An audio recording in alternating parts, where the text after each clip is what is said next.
kalabisan at isa ng anomalya, mga kababayan. Yan ang tingin ni Senator ni Congressman Dante Marcoleta dito sa mga taong tumatakbo sa Senado na magkakapamilya. Example na lang, itong mga tulfo, mga kababayan, na ayon kay Marcoleta ay isa na itong kalabisan. Imagine niyo na lang daw, mga kababayan, ha, 24 million families dito sa ating bansa, na sa bawat 1 milyong pamilya sana, mga kababayan, mayroong representative na isang senador. Pero anyari, mukhang magiging 3 pang, mga kababayan, sa isang pamilya, magkakapatid ang dadagdag sa family business dyan sa Senado. Kaya ayon dito kay Marcoleta, isa na itong anomalya. Panoorin po natin, ha. Pero bago po yan, gusto pa na natin pasalamatan, mga kababayan, itong napakabait nating viewer from Singapore. Ang kababayan nating si Ayan Chats. Thank you so much po, kabayan. Narito po ang video. Ano po damdamin nyo sa mga magkakapatid, magkakamag-anak na tumatakbo? Ang video po nito, mga kababayan, ha, is courtesy of Katon Ying. Although, mga kababayan, ha, sabi ni Madam Admiral, love ya! Pero gayon pa man, mga kababayan, shinare natin itong video na ito, mga kababayan, dahil nandun si Marcoleta Pahiram Katon Ying, ha. Credit to Katon Ying, mga kababayan. Kumuko sa Senado. Meron tayong 24 million families sa ating 24 bansa. million families. Nakikinikinita po ba niya ang aking ibig sabihin? 24 na senador lang ang dapat na tumayo sa Senado. Ang ibig sabihin po nun, ang ratio po ay dapat sa bawat 1 milyong pamilya, Mayroong doon isang lang senador. lalabas ang isang senador. Paano po nga? Dito, mga kababayan, sa isang pamilya lang magkakapatid, ha. Talagang kapatid na kapatid talaga, mga kababayan. At ang sabi, base daw dito sa behavior ng pagboboto ng ating mga kababayan sa bayan ng Pilipino, ay hindi daw malayo, mga kababayan, na magkakaroon tayo in the future na isang presidenteng tulfo. Yan ang taste ng mga Pinoy, mga kababayan. Wala naman tayo contract kung gusto yan ng tao, ha. Pero sana nga lang itong mga tulfo, mga kababayan, ay umayos din, ha. Pagkaalam natin, mga kababayan, ang tatapang, may paninindigan, di ba? Pero bakit tahimik sila ngayon sa mga nangyayari sa administrasyon? Pati si Erwin Tulfo nga, mga kababayan, nabilib tayo dati. Ngayon, luhod kitang baluslos, mga kababayan. Ay nako, hindi man lang nagsalita. Si Rafi Tulfo, kumusta na ang PCSO? Anyari? Ako sa isang pamilya ay magkapatid, mag-ina halimbawa, Bilyar. 3 na rin silang bilyar, mga kababayan, no? Sincha, si Mark tahimik lang, at saka yung babae, bago. Mga Binay, Sarsuela lang din. Ehersito, Sarsuela. Cayetano, At marami pang iba. nakikita mo yung mga mata nila umiikot. So, paano ka kung maging 3 pa? Tama po ba yun? Di po ba anomalya yun? Di po ba anomalya? Kaso lang, wala tayong magagawa. Nandyan yan sa ating saligang batas, pinapayagan. Kaya, mga kababayan, ang isa sa problema sa bansang ito talaga ay ang ating saligang batas. Isang diretsong tanong ulit. Dati, 2 lang mag-ina, magkapatid. Pero ngayon, mukhang 3 tulfo. 3 magkakapatid. Ang Choose your fighter. Choose your fighter, mga kababayan. Basta, mga kababayan, ha, kahit gusto nyo pa si Erwin X na yan, ha, dahil Bagoong Pilipinas nagpa-under sa Bagoong Pilipinas, mga kababayan. Kaya talagang easy-zero vote natin yan, Bagoong Pilipinas. Bahala na kayo dito kay, sino ba yan, si Ben? Tapos eto naman si Idol Rafi.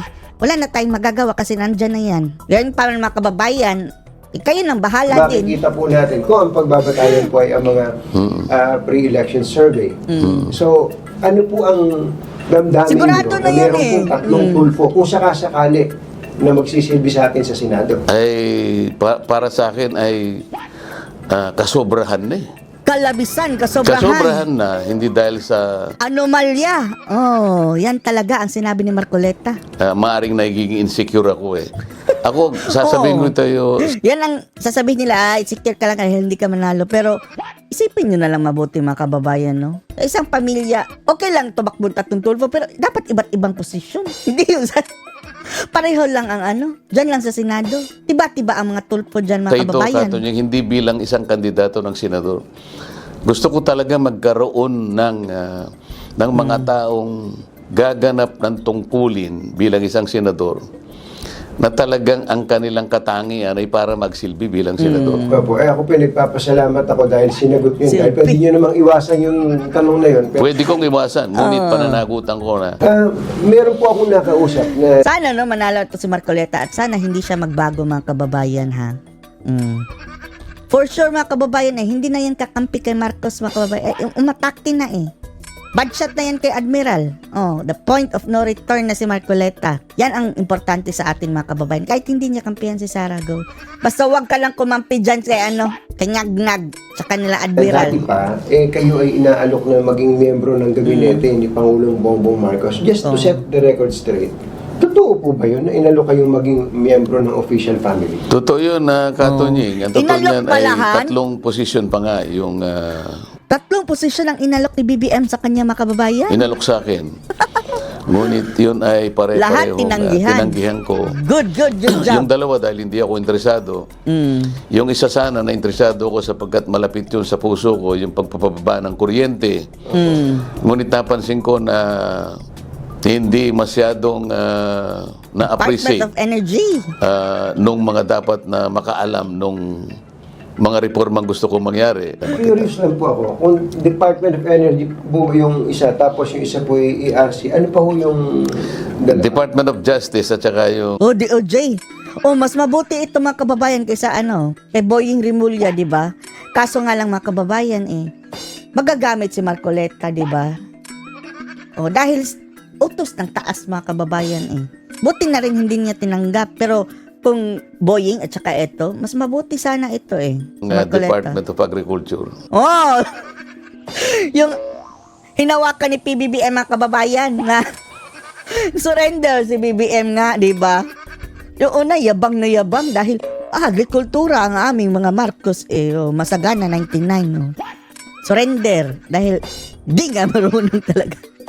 Mas priority ang party. Yung Department of Agriculture, ang nag-offer yun ay dating Executive Secretary Vic Rodriguez. Kaya pala nagalit si PBBM kay Vic dahil gusto ni PBBM sa kanya yun Tapos inoffer kay Marcoleta. Dahil sa alam niya na ako'y Maglulupa din maglulupa din. Opo, Sapagkat naipahayag ko Taong lupa. naman yung sa maraming pagkakataon, Katunying. Sabi ko, mas gusto ko sana yung isa sapagkat doon ko makikita yung impact nung gagawin ko sapagkat kapag naibaba natin ang kuryente yung impact nun ay massive yung kanyang Massive. epekto. Kaya ako po, Mabuti na lang din wala siyang tinanggap ng isa. 3 posisyon mga kababayan na inalok sa kanya. Good job Marcoleta. Kaya deserving po mga kababayan na ilagay natin sa sa Senado. Para naman mga kababayan at least mayroong intellectual dyan mga kababayan. Yung alam talaga yung pinagsasabi, alam ang ginagawa, alam ang anong trabaho. Hindi yung ibang mga senador mga kababayan pati pag-intindi siguro sa pinabasa, hindi alam. binanggit yon sapagkat imagine, inaalo kayo ng iba't ibang executive position at hindi basta-basta cabinet position po yan. Kabinet. Tapos ngayon, ang dating para kayong nasa oposisyon. Tapatin nyo nga kami. Kayo po ba oposisyonista na ngayon? Naipagkamali nila yun, Katunying. Kasi kung Ayaw aminin okay lang yan mga kababayan. Suriin mo Pwede talaga nating yung aking, intindihin na lang ito. yung aking ginawang pakikipaglaban kung may tuturing na yon. Hindi nila napansin na ipinaglalab. Sa una, hindi naman oposisyon ito si Marcoleta, pero ginipit ng mga buhaya mga kababayan Binalahura. O lalong nagalit dito sa mga Marcos. Kasalanan din nila mga kababayan. Hindi kasi makatanggap ng mga kababayan itong Ngagnag administration ng kritisismo, yung constructive criticism ba? Ay, hindi makatanggap. Gusto brasuhin agad. Anong ginawa nila kay Marcoleta? Pinagtatanggal sa kanyang committee. Bangko, yung prinsipyo namin, yung mga tradisyon namin tungkol sa paggalang sa mga opisinang kumakatawan sa tatlong bahagi ng ating pamahalaan. Unang-una, walang magdidepensa. Opo, yun pa isa. Kung walang magdidepensa, lalo namang walang magtatanong. Ngayon, naging kagugalian na namin. Kaya sabi ko, this is the unwritten rule, tradition, kung tatawagin. Reasonable lang mga kababayan.